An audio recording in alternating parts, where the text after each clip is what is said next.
Hello everyone. तो हम आज बात करने वाले हैं खेसारी लाल यादव जी के ऐसे 3 गाने के बारे में जो कि तीनों बारूद है। और एक आने वाला है अखिलेश कश्यप जी का लिखा हुआ गाना। तो हम आज उससे पहले बता दें ये 3 गाने के बारे में। फर्स्ट गाना है गेहूं दबावे ले, जो कि 3 नंबर पे ट्रेंड कर रहा है और जो कि आपको स्क्रीन के ऊपर दिखाई दे रहा है, जिस सॉन्ग का टाइटल है गेहूं दबावे ले। और ये 1 मिलियन और 7 घंटे में 1 मिलियन व्यूज हो गया था और 5 नंबर पर ट्रेंड कर रहा था उस समय। और अभी ये आप जाकर देख सकते हैं 3 नंबर पर ट्रेंडिंग फॉर म्यूजिक पे ट्रेंड कर रहा है। तो इसे भी जाकर आप देख सकते हैं खेसारी म्यूजिक वर्ल्ड पे। और दूसरा गाना है जो कि वेब म्यूजिक से रिलीज हुआ है और उस गाने का नाम है राख ले हब दोसर, जो कि आपको स्क्रीन के ऊपर दिखा है, जो कि 10 मिलियन व्यूज क्रॉस हो चुका है और 240 के लाइक, मतलब 2,40,000 इस पर लाइक है और 30,000 इस पर कमेंट है। तो ये वेब म्यूजिक पे रिलीज हुआ है राख ले हब दोसर। ये चैता सॉन्ग है, तो आप लोग इसे भी जाकर देख सकते हैं।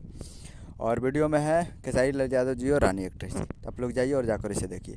और तीसरा है जो कल रिलीज हुआ था परसों, एसी एबलम, जो कि 1.5 मिलियन 1 डेज में कंप्लीट किया है।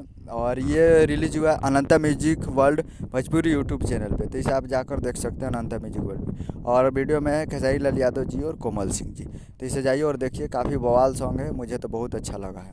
और तीसरा चौथा है अखिलेश कश्यप जी का लिखा हुआ गाना, जो कि आ रहा है अन्नपूर्णा फिल्म से। सैड सॉन्ग है, बहुत ही जल्द एक हफ्ता में उसका पोस्टर आने वाला है। उम्मीद कर रहा हूँ वीडियो चला हुआ चैनल से मिलता है अगले वीडियो में। जय हिंद जय भोजपुरी।